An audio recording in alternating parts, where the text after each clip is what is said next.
다음 글자를 볼까요? 자, 이 글자는요, 정성간 또는 간절할 간자라고 하는데요. 어떤 의미냐? 자, 사나운 짐승이 있죠. 그리고 그치다가 있고 마음이 있죠. 예전에는 농경사회였습니다. 농사를 짓고 나면요, 나중에 겨울철쯤 되면 우리 들짐승들이 먹을 게 없으니까 어디로 내려와요? 자꾸 민가로 내려와요. 민가로 내려와서 어떻게 해요? 1년 동안 지어놓은 그 곡식들을 다 먹고 헤쳐놓고 해방시켜놓고 가잖아요. 그러니까 그 사나운 짐승들이 올해는 오지 않았으면, 이런 상황을 만들지 않고 그쳤으면 하고 마음속으로 어떻게 바라는 거예요? 간절히 바란다라고 본 거예요. 간절히 바랄 때 뭘 담아요? 정성을 담는 거죠. 그런 의미에서 정성간 또는 간절할 간자라고 하는 거고요. 다시 설명을 부연 설명하면, 자, 사나운 짐승이 매일 그 겨울철이 되면 민가로 내려오니까 그러한 상황이 만들어지지 않고 그쳤으면 하고 마음속으로 간절히 원했다. 그러면서 정성을 담았기 때문에 정성간자라고도 한다라고 기억하시면 되겠죠. 이 글자도 시험에 잘 나오니까 잘 기억해 주시고요. 자, 다음 글자 볼까요?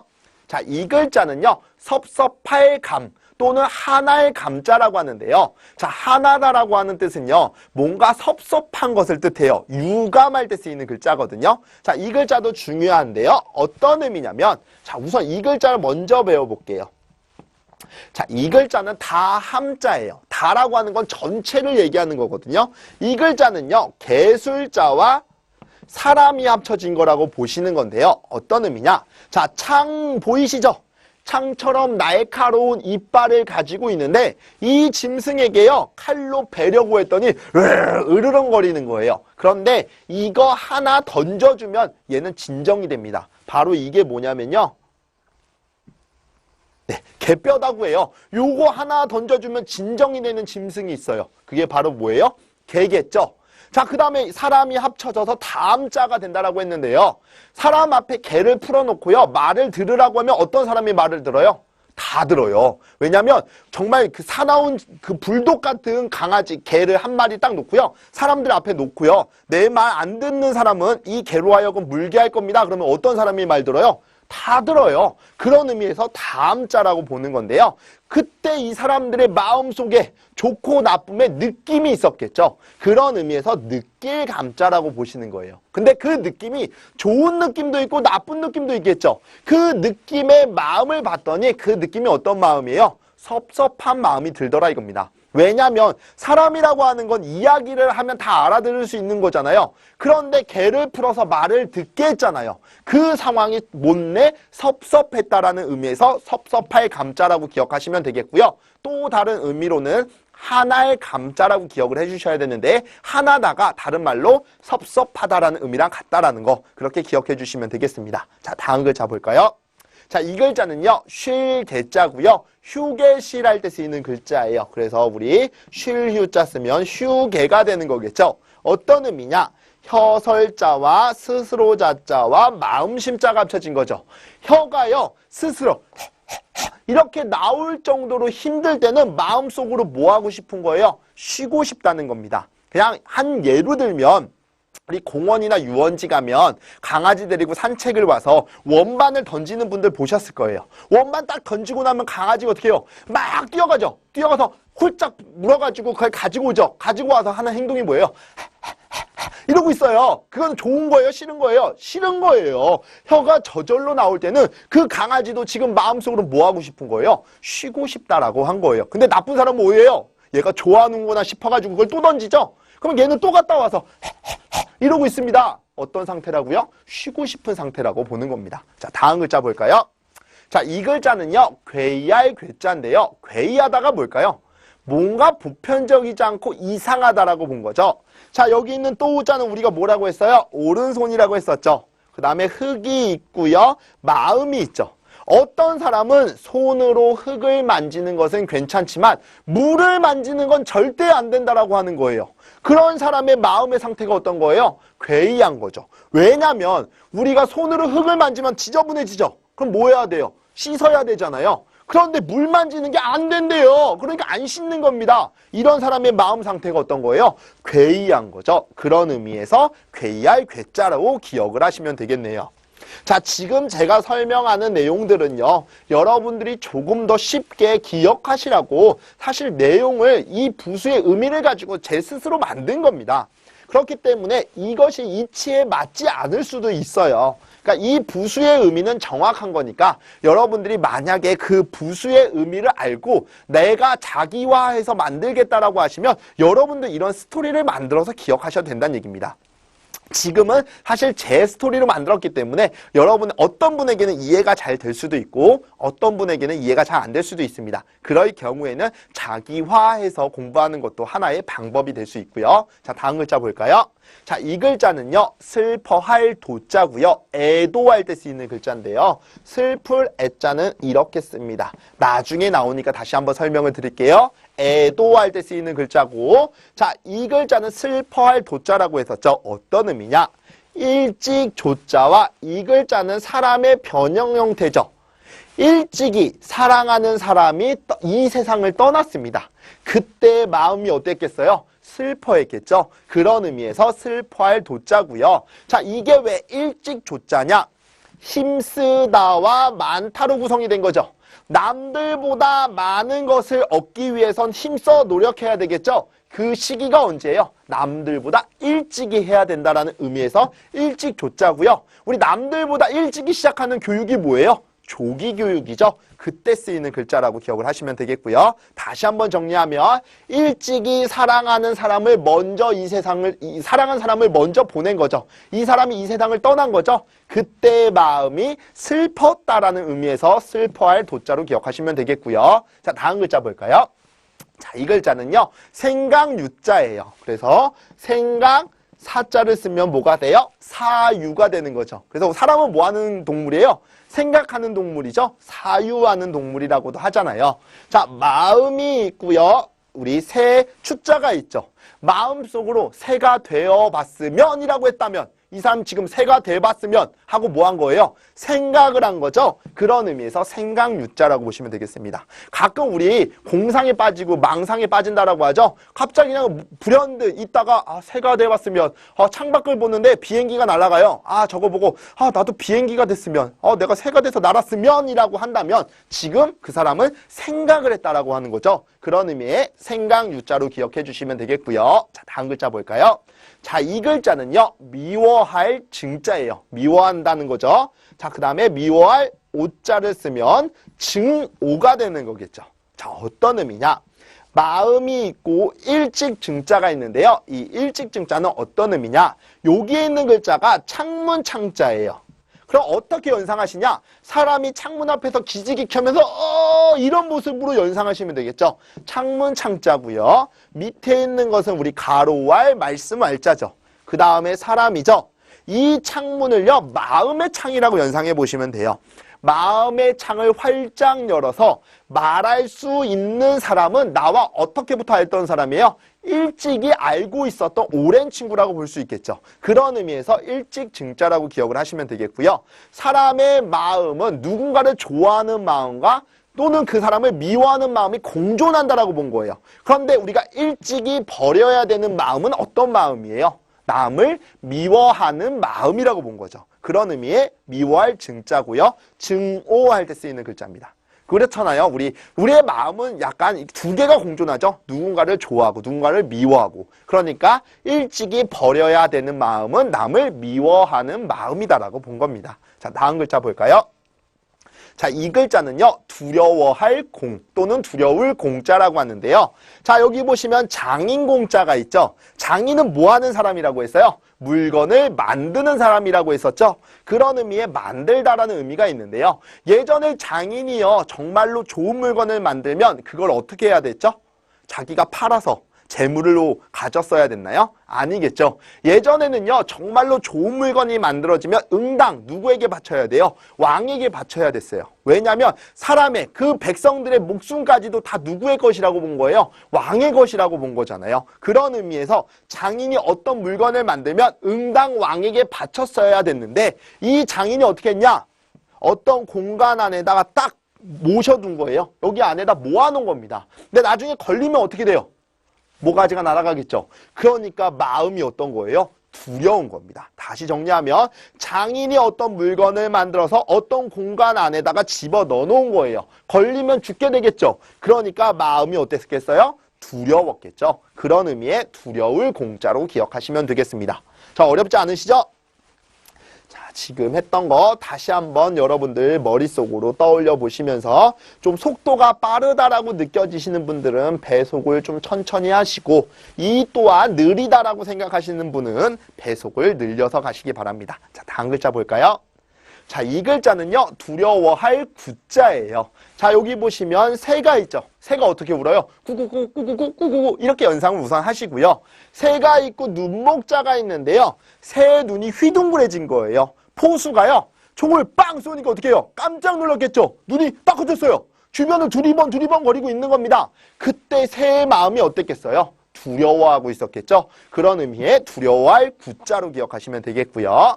자, 이 글자는요, 불쌍히 여길 민자라고 하는 건데요. 자, 마음속으로 불쌍히 여겼다라고 보시면 되겠고요. 문문자와 그럴 문자로 합쳐진 글자죠. 자, 예를 들면 어떤 의미냐? 예전에 우리 글 공부에서 한양 땅에 과거급제, 벼슬로 이렇게 많이들 올라갔었잖아요. 그래서 그 동네에 있는 사람들이 모두 벼슬이 되고자 열심히 글 공부를 했어요. 그래서 나의 친구들 대부분은 다 서울로 벼슬이 돼서 올라가는데, 누군가만 계속 글 공부를 문 안에서 하고 있는 거예요. 얘는 그 벼슬길에 오르지 못했다는 얘기겠죠. 계속 글 공부만 하고 있는 모습을 부모님이 본 거예요. 그때 마음속으로 어떻게 여기셨을까요?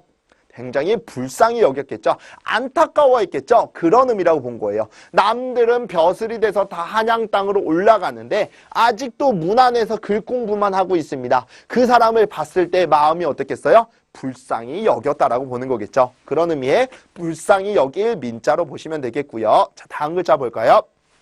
자, 이 글자는요, 나을 유자라고 하고요. 좀 더 구체적으로 말씀드리면 병나을 유자라고 하는 겁니다. 자, 병은 다 어디서 비롯돼요?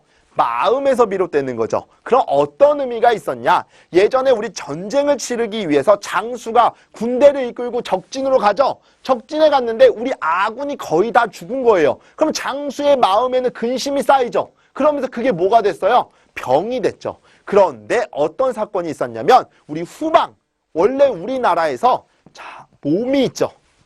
그 다음 이 글자는요, 칼도자에서 온 거예요.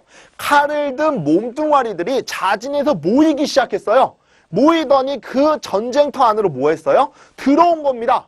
장수의 마음은 지금 내 군사가 없어서 근심이 쌓였죠. 그것이 비롯돼서 지금 마음에 병이 생겼는데, 자, 칼을 든 몸뚱아리들이 모여서 알아서, 누가 시키지도 않았는데 알아서 전쟁터로 들어온 겁니다. 그러니까 장수의 마음에 있던 근심이 사라지겠죠. 그러면서 병이 어떻게 됐어요? 나았다라는 의미에서 나을 유자가 된 거고요. 만약에 여기에 술의 차자가 쓰여지면 이 글자는요, 보낼 숫자가 돼요. 수송하는 거죠. 아까 칼을 든 몸뚱아리들이 자진으로 모여서 술의 안으로 들어간 거예요. 들어갔으니까 이 사람들을 전쟁터로 모여야 돼요. 보내야 되겠죠. 그런 의미의 보낼 숫자가 된 거고요. 이해가 좀 되셨나요? 자, 다음 글자 볼까요? 자, 이 글자는요, 두려워할 포자예요. 우리 아까 두려워할 공 합치면 공포가 되는 거겠죠. 자, 그래서 이 글자는 두려울 포 또는 두려워할 포자인데요. 어떤 의미냐?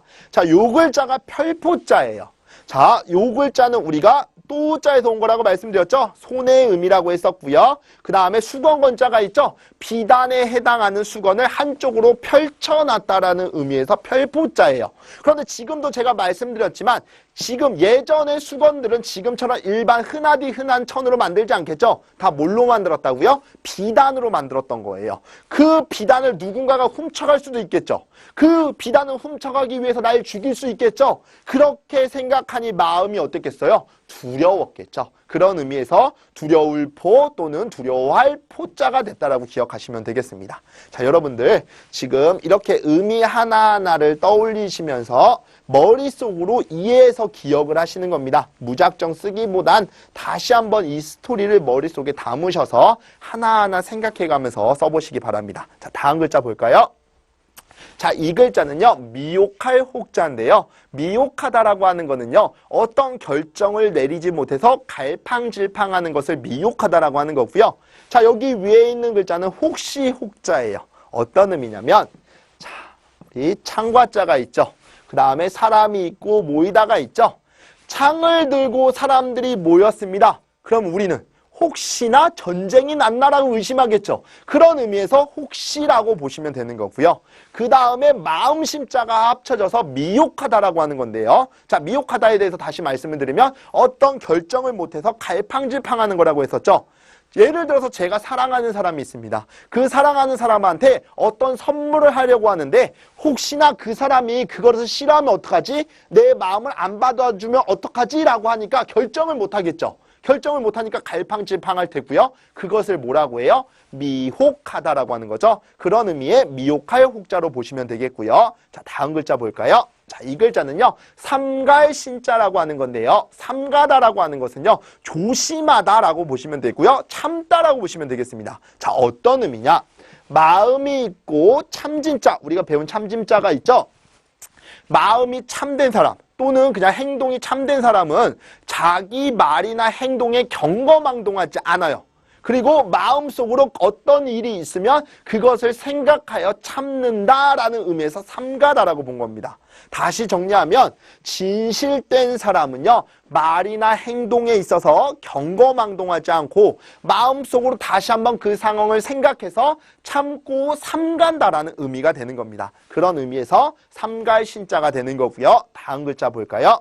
자, 이 글자는요, 괴로워할 뇌자고요. 고뇌할 때 쓰이는 글자예요. 그 다음에 우리 지난번에 배웠던 이 글자 기억나시나요? 번거로울 번자라고 했었죠? 이 글자가 또 다른 의미로는요, 괴로워할 번자라고 했습니다. 그래서 요 두 개가 유의자예요. 시험에 나올 수도 있으니까 참고로도 기억을 해주시고요. 사실 여기에 있는 글자가 어떤 의미냐? 뇌의 뇌자예요. 정확하게 뇌의 뇌자는 여기에다가 우리 그 육달월자가 들어가는 것이 원래 뇌 뇌자인데요. 요것만 가지고도 뇌라고 얘기해요. 자, 그럼 뇌라고 하는 거에 어떤 특징을 가지고 만들었냐? 뇌라고 하는 건 어때요? 쭈글쭈글하죠? 그런 의미에서 이렇게 냇물이 굽어진 모양이라고 본 거고요. 자, 그 다음에 여기에 보면 이거 배다죠. 배다인데 이 글자가요, 이렇게 하면 숫자 5이 돼요. 보통 이 글자는요, 숫자 5라는 의미도 같기 때문에 우리 5라고 하는 건 어떤 의미가 있다라고 했었죠? 네. 오감을 뜻하기도 한다라고 했었죠. 오감을 관장하는 부위라고 봤기 때문에 두개골이 감싸고 있어요. 왜냐하면 잘못해서 베어지면 죽을 수 있겠죠. 그러니까 오감을 관장하는 부위가 베어지지 않도록 두개골이 감싸고 있습니다. 생김새는 어떻게 생겼다고요? 냇물이 흐르는 것처럼 쭈글쭈글하게 생겼다라고 본 겁니다. 그게 바로 뭐라고요? 뇌라고 본 거예요. 그래서 이 글자가 괴로워할 뇌자인데요. 어떤 의미냐? 마음과 우리 뇌 속, 머릿속에 근심이 가득 찬 거예요. 그때가 이 사람이 어떤 상태예요? 괴로워하고 있다는 거죠. 그런 의미의 괴로워할 뇌자로 기억하시면 되겠고요. 자, 다음 글자 볼까요? 자, 이 글자는요, 방자할 자자예요. 방자하다라고 하는 것은요, 무례한 것을 얘기하는 거거든요. 예의가 없다라는 의미고요. 자, 마음이 있고요. 이 글자는 버금차자예요. 자, 버금이라고 하는 건 어떤 의미냐?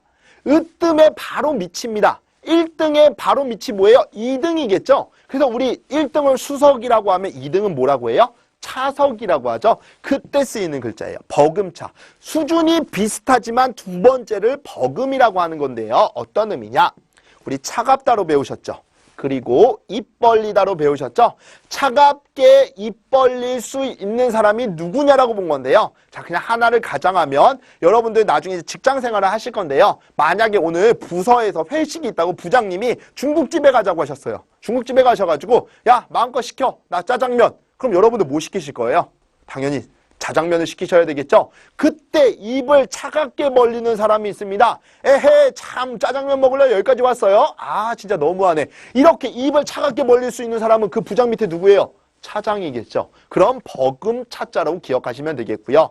자, 마음이라고 하는 건 우리 선한 마음과 악한 마음이 있다라고 본다라고 했었잖아요. 공존한다고. 그럼 우리의 제1의 마음은 어떤 마음이라고 보는 거예요?